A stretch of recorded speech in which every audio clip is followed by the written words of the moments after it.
Muy buenas noches, soy Belisario Izaguirre, médico veterinario de 71 años de edad. Estoy hablando desde el distrito de Surco, en la capital de Perú, en Lima.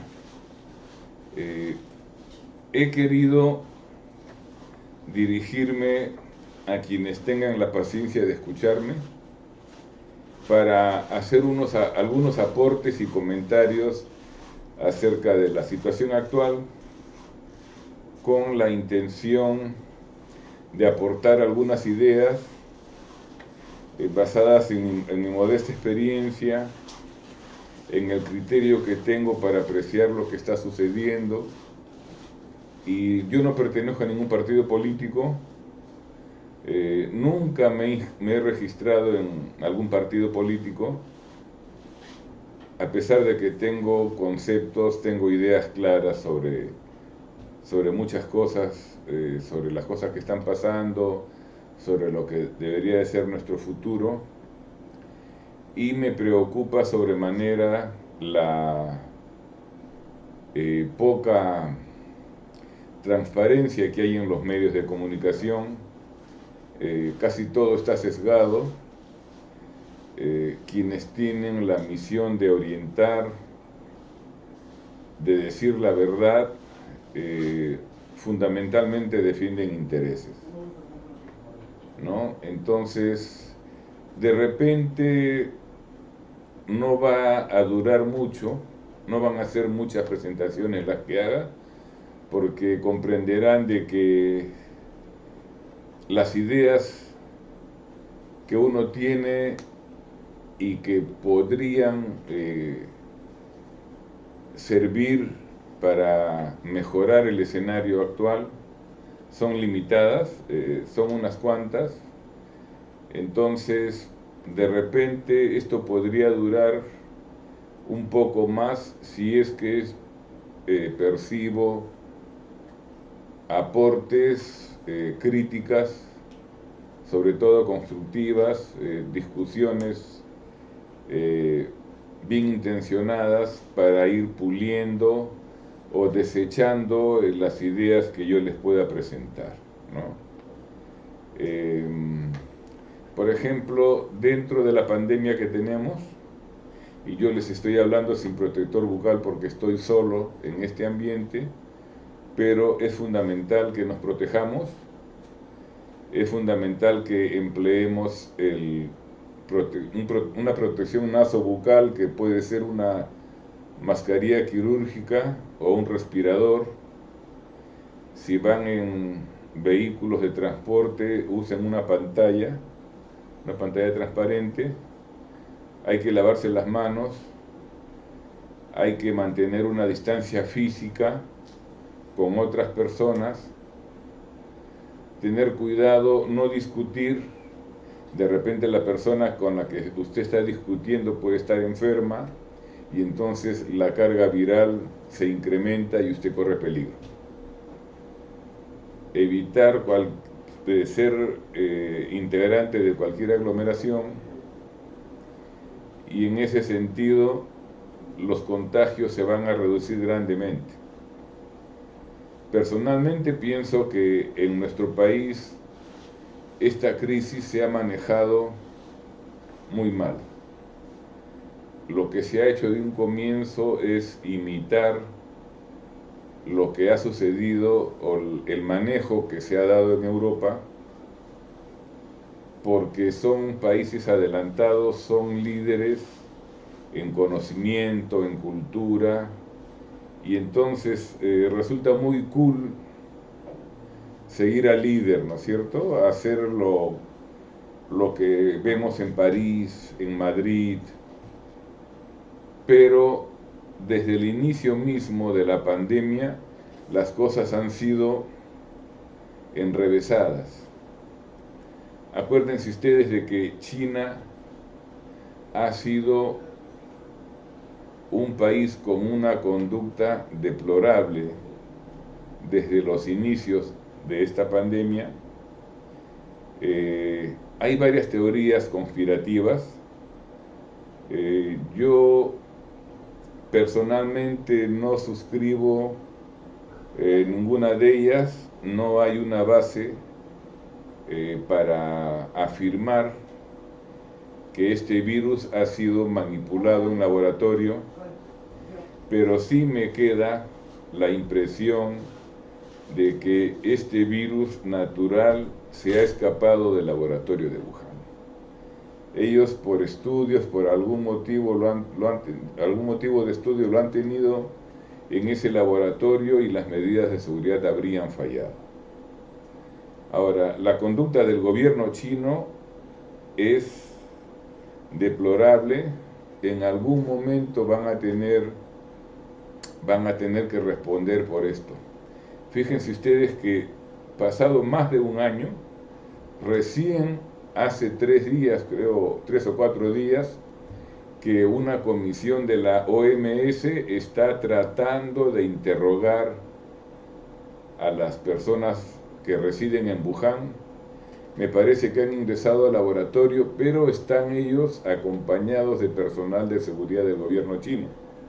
Y esto lo han hecho, han permitido el ingreso más de un año después de la aparición del virus. ¿Qué hubiera pasado si esto hubiera ocurrido en el Perú, por ejemplo?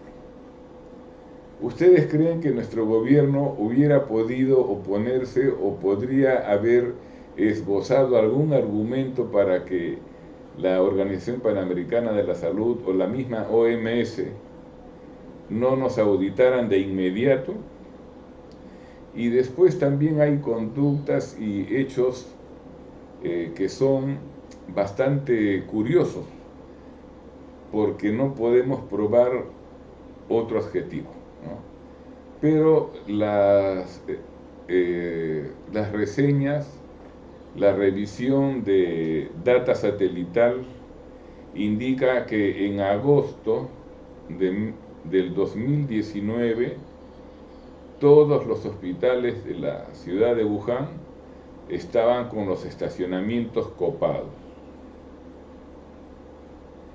Después, en enero o febrero del 2020, aproximadamente 2 millones de líneas telefónicas en China, sobre todo en la provincia de Hubei, donde está Wuhan, fueron anuladas, fueron canceladas.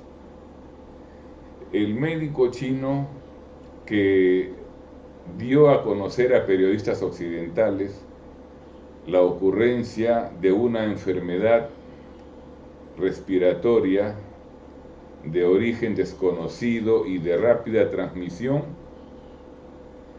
ha muerto víctima de COVID en una localidad lejana a su lugar de residencia.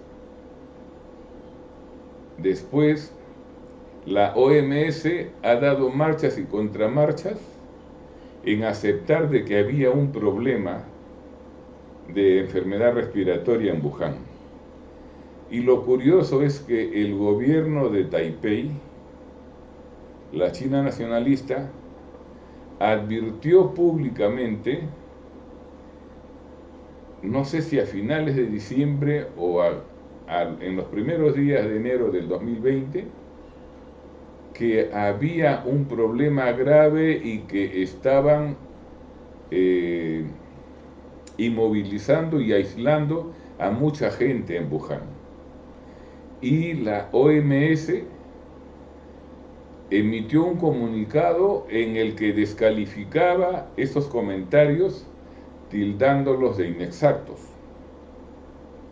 lo cual indica una conducta concertada, por decirlo menos, con el gobierno de China comunista. Entonces, el gobierno chino hizo todo lo que pudo para enmascarar esto, incluso antes de que ellos decretaran cuarentena oficialmente. Entre 250.000 y 400.000 personas salieron de la provincia de Hubei con destino a otros países. Esto es de verdad bastante grave.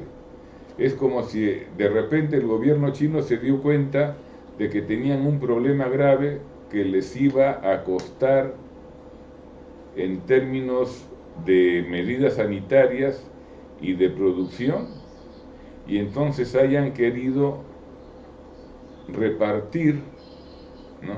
Repartir el problema al resto del mundo. Esa es la impresión que me causa, porque de otra manera no se explica esta conducta así sinuosa y lógica. Lo pertinente hubiera sido cuarentenar de inmediato, dar cuenta a la OMS e invitar a las autoridades de la Unión Europea, de Rusia, que es país vecino de ellos, a los Estados Unidos, a Japón, a Corea, para que los ayuden o para que tomen conocimiento del problema que habría. Eso sería lo lógico. Por ejemplo, en el sector de enfermedades de animales tenemos la Organización Mundial de Sanidad Animal, que inicialmente fue fundada como la Organización Internacional de Epizootias. Y en este organismo, que incluye, al igual que la OMS, prácticamente a todos los países y territorios autónomos del mundo, apenas hay un problema, la autoridad nacional identifica los síntomas, los peligros, las especies más susceptibles, el lugar con coordenadas y lo comunica de inmediato a la OIE. China no hizo algo parecido con una enfermedad de personas. No estamos hablando de los problemas de animales, sino de las personas, que es prioritario, que es mucho más importante aún. De manera que yo no encuentro ninguna justificación para que estemos en esta situación. Lamentablemente, en lugar de llamarse COVID, esto ha debido de haberse llamado el virus de Wuhan. Así como tenemos la gripe española, ¿no es cierto? Igual. ¿Cuál es la diferencia? ¿Por qué el gobierno chino se ha puesto tan reacio? Incluso ha propalado noticias estrambóticas, como que la enfermedad se inició en Italia o de repente en Estados Unidos, o sea, tratando de sacudirse de un problema que a todas luces se ha iniciado en su país, ¿no? Y esa cantidad de muertos que ha reportado China, de verdad que es completamente irreal. Yo no puedo creer que hayan muerto tan poquísima gente donde se inició el brote y donde no se sabía ni siquiera qué producto podría combatir esta enfermedad. Y la actitud de la OMS, que ha estado dando comunicados en un sentido, luego los modificaba, esa orden o directiva de no hacer necropsias, a mí de verdad que nunca me gustó, porque ¿cómo vamos a incinerar sin saber qué lesiones se han producido en el cuerpo de las víctimas, de los enfermos? ¿Cómo se puede combatir algo si no se ve? Todas estas cosas, por eso, me hacen pensar en una suerte de contubernio entre el gobierno chino y la OMS. De manera que esa misión que está en Wuhan va a traer datos gaseosos y no, en realidad le están lavando la cara al gobierno chino. Nada más. Y en el caso del Perú, se ha actuado bastante mal, porque cuando comenzó la pandemia teníamos entre el 73 y 74% de la población económicamente activa en la informalidad, ¿no? Actualmente ya estamos en 80% o más de informalidad. Entonces, en esas situaciones el gobierno, ¿cómo cómo pensaba que podría la gente estar en sus casas, tranquila, segura, si no hay agua potable en la cuarta parte de las viviendas, si en muchas viviendas el hacinamiento es terrible, y sobre todo esa gente de qué va a vivir. Por eso la cuarentena no ha resultado ni el año pasado y este año tampoco. Pasado mañana se va a intentar, se va a tomar una decisión si la cuarentena se prolonga o no. Pero decidan lo que decidan, en rigor el gobierno no tiene el control situacional. No lo tuvo el año pasado con el presidente Vizcarra de entonces, que se dedicó a dar peroratas diarias sin responder preguntas en realidad, vendiendo sueños, vendiendo ilusiones, dando la falsa impresión de que todo estaba controlado, que avanzábamos hacia bien, y ahora tenemos un gobierno con las mismas personas que el año pasado, que no resuelven nada. Acuérdense ustedes que cuando comenzó la mortalidad, no sé si el primer o uno de los primeros fallecidos, lamentablemente fue una persona adulta en Miraflores, y este señor se quedó 3 días sin ser retirado. Yo digo, con todo el poder que tiene el Estado, no ha podido enterrar a una víctima del COVID, perfectamente ubicado. ¿Por qué 3 días? Acuérdense ustedes de la señora en Arequipa que estuvo corriendo, llorando, persiguiendo al presidente Vizcarra para que le regale un poco de oxígeno. O sea, esa es la radiografía de lo que tenemos como Estado. Y de verdad que nos ha tocado la pandemia con un gobierno bastante extraño, porque han aprovechado varios de sus miembros en tomar la cuarentena para imponer ideas sexistas. Por ejemplo, el señor Farid Matuk dijo que la salida, un día para hombres, otro día para mujeres, era para empoderar a la mujer. ¿Qué tiene que ver las ideas igualitarias de sexo con los problemas de la pandemia? Pero esta gente es así. Entonces, hemos tenido personas que no han hecho absolutamente nada. Actualmente no hay oxígeno, no hay fábricas de oxígenos, no hay respiradores. El año pasado había un contrato con la Marina para que fabricaran, no me acuerdo si 100 o 1000 respiradores, creo que fueron 100, y entregaron los 100, pero parece que cerraron la fábrica. ¿Por qué no han continuado fabricando esos equipos? O importándolos, si importarlos era más barato o era más rápido. ¿Por qué el gobierno no ha aceptado la intervención del sector privado? O sea, encima de que no son eficientes, no han permitido que el sector privado contribuya.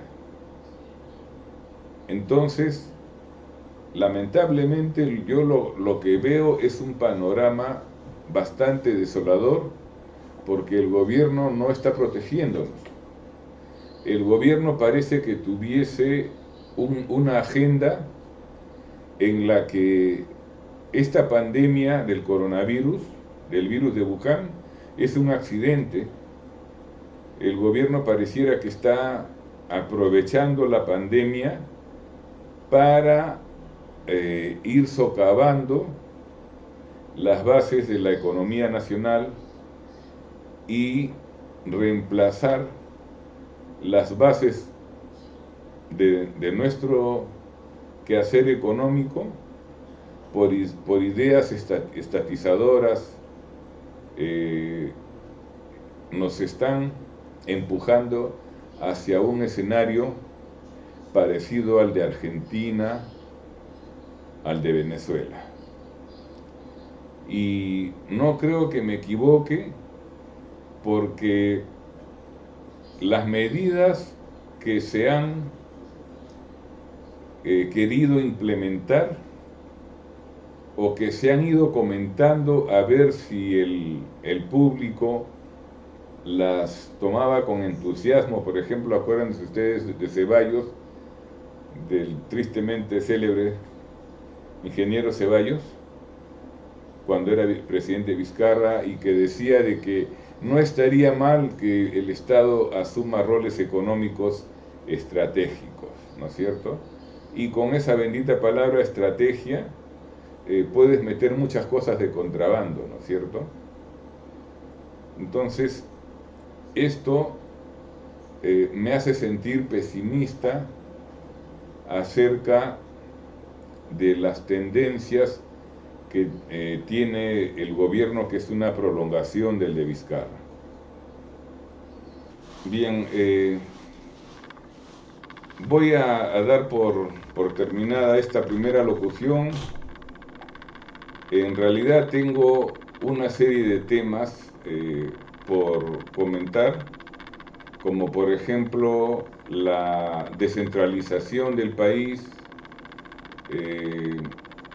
la separación de las unidades administrativas regionales de acuerdo a las cuencas hidrográficas, una revisión, por ejemplo, de la fabricación de harina de pescado, una revisión de las concesiones de la pesca en alta mar, pero dentro de nuestro mar territorial, y una serie de temas que pienso que no necesariamente incluya, no todos, y serán unos 8 o 10 temas, no más. No necesitamos cambiar la Constitución, así hacer una Constitución nueva, de repente un par de cambios, pero no tenemos que volcarnos al otro lado del río para poder mejorar.